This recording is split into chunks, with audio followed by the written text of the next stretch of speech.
This right here is bullshit. I am Paparasu with the Paparasu, and I'm just gonna say, the gaming industry is cooked. We were hit with something bad, and not too long after that, we were hit with another thing that's very bad. First was the situation with GTA 6, and then the situation with PlayStation. Now first I'm going to talk about the situation in GTA 6 since that happened first. Then I'll get into the PlayStation situation.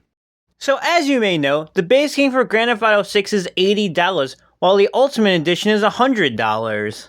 It's already a saying alone that the base game is going to be $80. I mean, it was already a problem when games started becoming $70 instead of $60.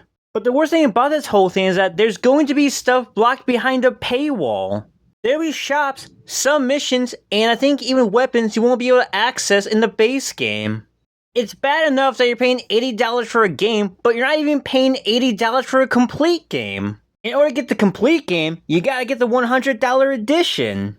You'll have access to the very things that are blocked behind the paywall in the base game.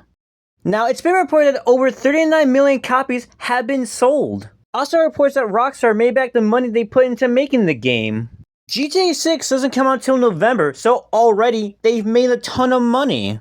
This could very well turn out to be very bad for us gamers, and the gaming industry itself. Here's the thing, I'm not really into GTA, and I wasn't really interested in buying GTA 6. Now if you're like me and don't play GTA and aren't really interested in it, that's completely fine. However, the issue here is that this could very well affect all of us, even if we don't play GTA. Because if this turns out to be very successful, then other gaming companies will do the same thing. It will become the new norm, and that is not a good thing. Now, I'm sure you're all probably thinking, not other companies are as big and as famous as Rockstar. Well, that is true. You have to remember that logic is blind to corporate greed. Otherwise, we wouldn't have these two situations. Aside from other companies potentially overpricing their games as well, they could even pull this bullshit of hiding certain features behind paywalls. Paying an extra $10 or however much just to get stuff that isn't in the base game. Like, imagine if Insomniac pulled this off with Spider-Man 3. Hiding some missions, some abilities, and some web swinging mechanics behind a paywall, which you can only gain access to if you buy the deluxe edition that's $100. Incomplete game for $80, and a full game for $100. Even if they don't use the exact same pricing, this would still be bullshit. Like, if the incomplete base game was like $50, but the deluxe edition, the full game, is $70. You're basically being scammed as you're being screwed by game companies. Now, let's get into the situation with PlayStation. That in 2028, they are going to put an end to physical discs. That's a terrible decision that can screw over gamers. The issue with buying digital games is that you don't necessarily own the game. You're practically renting it. If your account gets hacked or removed, then you can lose all your games. Hell, PlayStation could just remove it just cuz.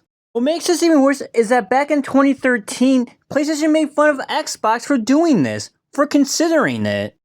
This is how you share your games on PS4.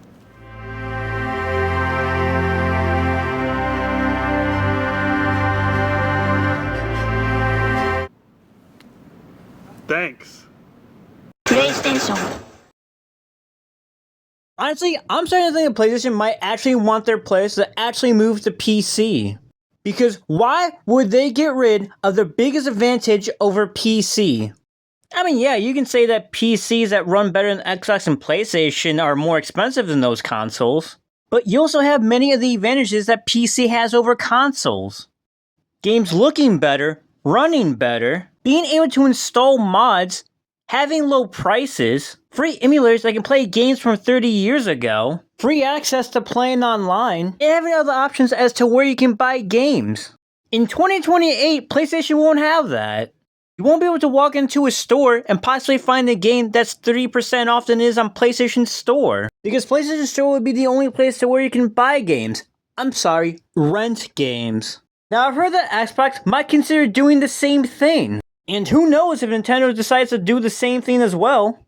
Once physical media is dead, there would be no point in having a console other than buying exclusives. There are already people that are already doing that. Not really playing on console, instead mostly playing their PC and will only buy games on their console if it's an exclusive. Other than exclusive and just personal preference, there's really no reason to stick with consoles. Now, if you are someone considering to move to PC, I do not recommend buying this piece of shit.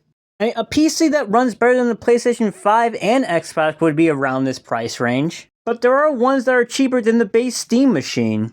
But the Steam machine isn't as powerful as the regular PC. It's not even as powerful as a console. So you definitely don't want the Steam machine. But at the end of it, whether you want to move to PC or not, that's for you to decide. I'm just recommending it because at this point, it's really hard to justify to stay on consoles. Like, if they're just going to take away the option to even have a digital or a physical game, then why stick with it? Anyways, I just wanted to make this video because I really wanted to talk about these situations. Because corporate greed has taken over Rockstar and PlayStation. Whatever thoughts you have in these situations, share them down below in the comments. If you enjoyed this video, give it a like. If you're new to my channel, feel free to check out my other videos, shorts, posts, and subscribe if you haven't already.